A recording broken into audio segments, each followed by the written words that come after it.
Yes, good morning, friends. Today we are just going to talk about supplier relation management and its importance, especially when you are doing a quick startup and you're lucky to have lots of business, but unfortunately you're dealing with supplier relation management issues, and how do you really resolve that? We have been talking about that do the best, outsource the rest. And one of the best way to ramp up fast is setting up third party relations. And also we are moving more toward specialties. So you are not integrating, developing your own teams all the time necessarily, but you're actually relying on lots of third party relations. And third party relation is way to go, especially in today's economy and in the AI age, because people have specialties and you cannot really, quickly develop all those, specialties, domain expertise internally. So the best way of doing quick ramp up, if you are lucky to have lots of business, is that basically you develop those third party relations. So I was actually dealing with a company who I have been coaching for some time, and very, very smart young gentlemen who are basically starting a tech company. And they actually were, they had very good service and very good offering, and they had a quick ramp up. They are going to really from few millions to tens of millions, and even actually approaching to $100 million in within less than a year. So they're very, doing very well on the front end. But of course, there are always growing pains. And whenever you have, success on the front end, that doesn't mean you will have the same success on the back end. Remember, we told you that you gotta really understand your front end and your back end. So how do you really manage your back end and analyze those challenges and turn them into opportunities? I had some opportunities to work with these folks, and we had some success. So I thought I'd share that with you. So supplier relation management is not only a thing of a manufacturing and supplier quality control, but it also is very, very important and vital in the in the tech industry, especially in today's environment. So this is a tech company, and it's a service industry, and they have lots of third-party relations. And the third-party companies, some of them have 100% of this company's business. So this company is ramping up so quickly that they were able to absorb many teams almost 100%. Now there are new challenges at both ends. So the third party relations, the suppliers are feeling that their corporate boundaries are blurred. They may be, the customer may be feeling that they actually are part of the the company instead of being a third party. Well, that's a challenge for them from their identity point of view. They're having identity crisis, so to speak. And then also they have their own corporate vision, and they're worried that they have created 100% alliance, but at the same time, their reliance is also depending solely on this company's growth. Whereas my client, who's this company who's ramping up, who's bringing the business, they have certain IPs, and those IPs are really the one which are getting them all that business. And the supplier is not really appreciating that side, that their bread and butter is actually coming from their customers' IP, and they're worried about their corporate boundaries. They're worried about their own long-term viability and their own culture and their own vision. That's understandable. They should do that, but at the same time, they also need to understand and appreciate where the business is coming from.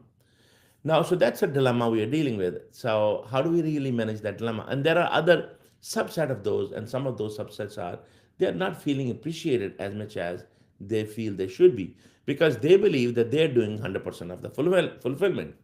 Reality is that only a portion of that fulfillment, but they are feeling that they are doing 100% of that fulfillment.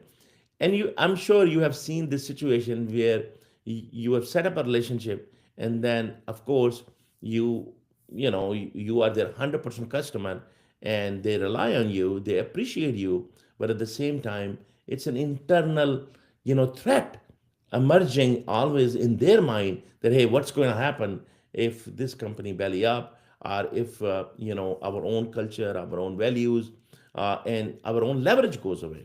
So that's really their worry, and I think that's a common worry, and that may be a reasonable worry. But how do we really eliminate that? So, on the other hand, my client, the company who's bringing the business, who has the IP, let's call it Company A, and for this purpose, we are calling this particular company a Company B. And even though it's not just happening with one company, that this could happen with other companies. And my Company A has many third-party relations. So there is Company B, C, D, E, many companies. And since this is a company which is growing up very fast, and this is very entrepreneurial, and when you're dealing with entrepreneurs, they have you know uh, certain they have lots of strength, but they also have certain weaknesses. And their weaknesses are they are not able to really navigate through all those subset of processes, and they may not be seeing those issues which the company B is seeing. So company B is saying, hey, where is our corporate independence? Where is our sort of appreciation? What's going to happen with our culture, where the customer is not even seeing us as a separate company. So what's going to happen with our where our identification and our growth, independent of you, and some other things like that. And one of the things I realized that the entrepreneur, the founder of Company A, which is my client, they're so busy ramping up and also satisfying their customer. They basically not seeing the issue, and they also they don't even have time to give them enough kudos and appreciate them, in not just in monetary side, but also in words. At the end of the day, we're dealing with human beings. See, that's really our big dilemma. We're not dealing with a bunch of robots, even though robots are keep coming up in our life, and they're trying to solve lots of problems. And honestly, I don't see that as a issue. I know a lot of people see that as an issue, but I see that as an opportunity. And I do believe that as long as humans are keep creating, developing, managing, they will always be using these tools, and these tools will make the humans smarter, more useful, and they will be able to advance faster. They are not going to really become obsolete. I don't believe humans are becoming obsolete. I mean, remember when the internet came, so many people said that many jobs will be obsoleted. What happened? If you really go into the history, I remember that time frame in early 90s, and since early 90s you have seen many booms, an internet boom, then you saw, first you see the computer boom, then you saw the internet boom, then you see this wireless boom, and so now you are seeing the AI boom. So there are different type of in technologies coming at different time. Now, you tell me, have the job decreased or increased? Especially the countries who develop these technologies, their per capita income increased, and their job market actually enhanced. So they did not put people out of work; they put more people to work. Our advancement enhanced. Imagine if we didn't have the computer, where we would be with the internet? And if we didn't have the internet, where would we be with wireless? And if we didn't have wireless, how would we be talking about AI today? And I'm telling you, today we are talking about AI, tomorrow we'll be talking about something else. And these fears will be there. But these fears, if we dwell into those fears, we will not be able to benefit from the technology. But if we really stay on top of it and stay ahead of the curve and keep developing, then honestly, I think we got nothing to worry. Anyway, so coming back to our topic, the reason I start talking about it is because you gotta keep developing the software and tools that can manage many of their your services. So basically, not necessarily you need to use humans for everything. You just have to use the technology and human in a way, in a mix where basically it give you the best use of technology and best use of people.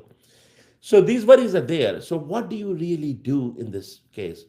So the company B, which is the supplier, is demanding or expecting more kudos, expecting more corporate respect, expecting respect of a culture, worry about their you know uh, their their employees, their network, their sort of IP, even though it's not an truly an IP company. It's more like, a service provider who's doing portion of the fulfillment. So, that being said, yes, the entrepreneurs could spend more time, the founders could spend more time, appreciating the effort. There's no doubt that they're solving major part of the problem. If they didn't solve that problem, you could book all kind of business, but you will fail in fulfillment. And you don't want to fail in fulfillment because that's really what set with what build your integrity and your long-term sustainability. So it's an important piece of the pie. So I know what you would be thinking. You'd be thinking that maybe you need to develop another stream of suppliers so that you don't rely on that company alone. I agree. That is part of the, that's part of the challenge always, and that creates an opportunity that you have multiple supplier for each particular value stream. You should never rely on one supplier. But we all know when we are ramping up, it's not easy to set up two streams, two parallel streams. Yes, that is the long term goal, but that is not the case right now. So, how do we solve the problem? So, then I think the one way to look into this is that understanding the supplier relation management as a science itself and analyzing and managing that not as a cost center but as a profit center. So the problem is lots of entrepreneurs see supply chain and supplier relation management as a back-end activity that require cost to manage, and hence let's minimize the cost and we can just have that third party supplier and the supplier could manage itself. That is a very, very wrong myth. It doesn't work this way. You need to have the technology and you need to have people to manage those relationships. So today we are just talking about entrepreneurship and supplier management. What is the supplier relation management means, especially for entrepreneurs, for service industry, and for tech industry. So in the manufacturing industry, like I said, it's very common to have an SQE, supplier quality engineering, manage those relations. But there is a pitfall there too, because lots of folks who manage the supplier, they actually, on the name of developing relations, they just do wine and dine and develop their own relations, and then they have that job for as long as they have it. They travel on the company expense. They would you know go wine dine. I've seen people going to China and Europe and having fun, but then you know they will leave in a year or two and then just use those relations that develop to the next one and next one. And that's not what you want. What you want is very, very strategic and very high level supplier relation management team. And of course, the team doesn't have to be too big. It could be even one person, or it could be many people, depending on your task at hand and people, companies at hand. But you definitely need to recognize supplier relation management and supplier quality engineering. See, that is not very well understood concept, especially in the tech and in the entrepreneurial side of the word. Because in the entrepreneurial side of the word, the equation is very simple. Here is the sales, and here is fulfillment, and let's fulfill it, and we're done. And then they actually hire people to manage the customer. They hire people to manage technology, but they unfortunately do not focus on managing the supplier quality engineering or supplier relation management. So this is really where I came into play, and I was advising them that let's try to build a team that will build a protocol for supplier relation management. And that supplier relation management would not be just with wining, dining, and appreciation and kudos, but it will be based on supplier scorecard system. So you need to really put together, you know, 10 different categories, and you can do 5 categories if you like. And in each category, you need to set up the score. That could be based on, lead time, that could be based on the quality of the work, that could be based on customer satisfaction, that could be based on, some other matrix that could be, advised by the supplier itself too, that what they expect in return. And then that could be also based on your other matrix like the technology matrix, there and then response time matrix. I mean, it could be many metrics depending on the type of technology and the type of service and the type of fulfillment you're getting from the supplier. And then, of course, this scorecard should not be done one way. It should be done with in consultation. It should be developed in consultation with your suppliers. Now, the supplier quality engineering or supplier relation management, I would really try to bundle in one, SRM and SQE.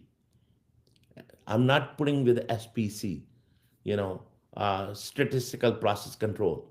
Please, for God's sake, the SPE and type people are very statistical in nature, and they have a very focused approach on looking at the internal and the product quality of the things. Now, what you want is this supplier quality engineering and supplier relation management. In my humble opinion, they work better when you do supplier relation management and supplier quality engineering together. So, if you are putting some money on that, some budget on that team, then do not think that that's the cost center. You could make a direct profit center or you can make an indirect profit center. Let's talk about indirect profit center. Indirect profit center would be that imagine if you have minimized even one disaster, one fulfillment disaster. What is the value of that? Imagine if you increase the fill rate. Imagine if you increase the cash cycle. Put cash cycle with it, and I explained how you can put cash cycle.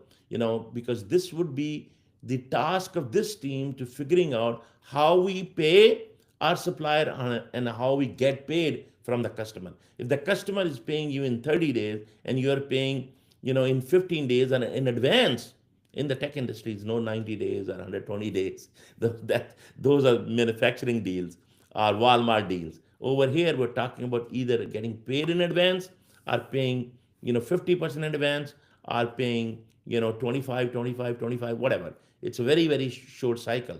But still, you could have a negative cash cycle. You want to make sure you have a positive cash cycle.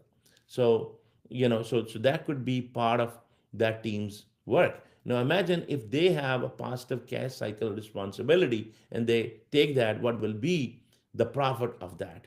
All that, first of all, worry about bringing the cash and then managing it. And if that's not your problem, that's not your problem.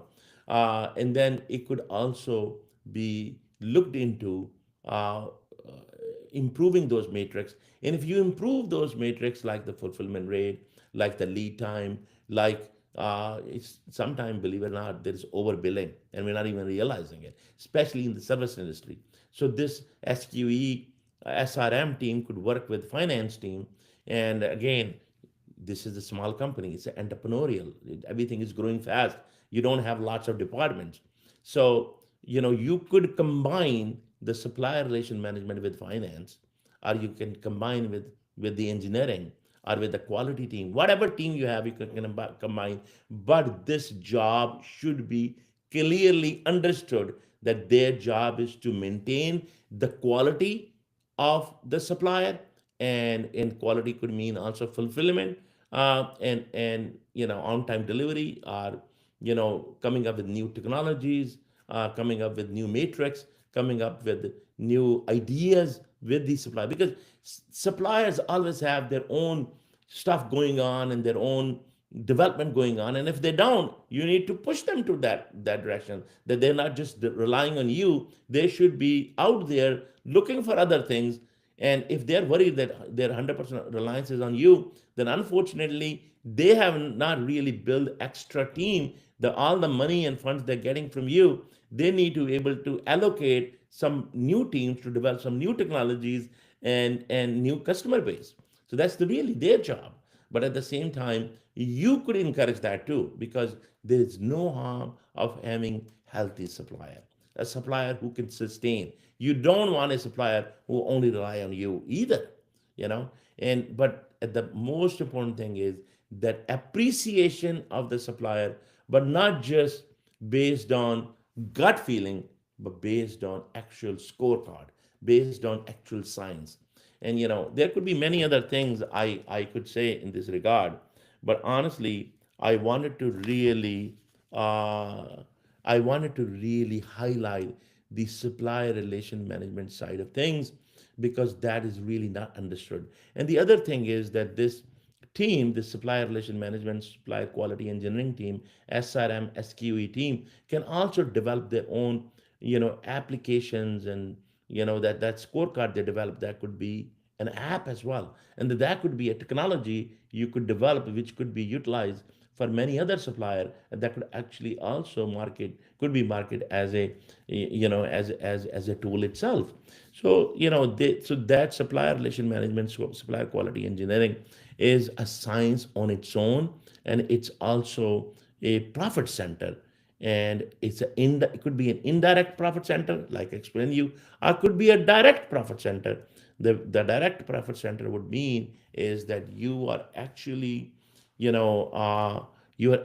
setting up incentives with the supplier in such a way that that they are getting paid versus what they are bringing back home.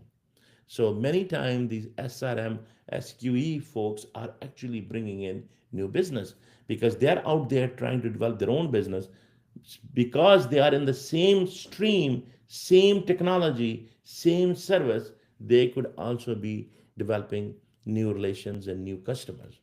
So, this is really the supplier relation management and supplier quality engineering is not only just good for developing your third party relation, it's also very important and very critical for enhancing your sales and enhancing your profitability as well. So, uh, today our focus is really developing supplier relations, and increasing increasing reliability with the suppliers, and increasing quality, improving quality of the suppliers. So that it really is what we wanted to talk about, that we have lots of challenges in ramp up. And one of the biggest challenge is that when you are entrepreneurs and you're trying to develop these third party relations, your focus is on customer, your focus is not on supplier. But you have to really understand that just like sales is important, back end is as important. And not only sales can get you the profitability, but back end can also in get you lots of profitability, because that can bring you, many times I've seen that you are working on one technology, but when you are working with your supplier, you come up with much better technology or newer way of doing things, and that can actually help your customer as well. And then many times that can even change your direction. And because at the end of the day, it's not about you know working with a customer and fulfilling it. It's all about innovation, and keep adding new services and new technologies. And sometimes it doesn't really work internally integrated. It worked very well externally integration as well. And that is possible only if you actually have a team that focus on supplier relation management, so it is sustainable. And not only sustainable, but it actually enhances, it builds upon it, and that you might actually bring more technologies, more services, with those relationships. So not only you enhance your fulfillment rate, but you are also enhancing your technology, your services, you're expanding and you're growing, and that's really called pie expansion together. So this is really just a thought right now. But until next time, have happy, healthy supply relations and best third party management and best supply chain. God bless you.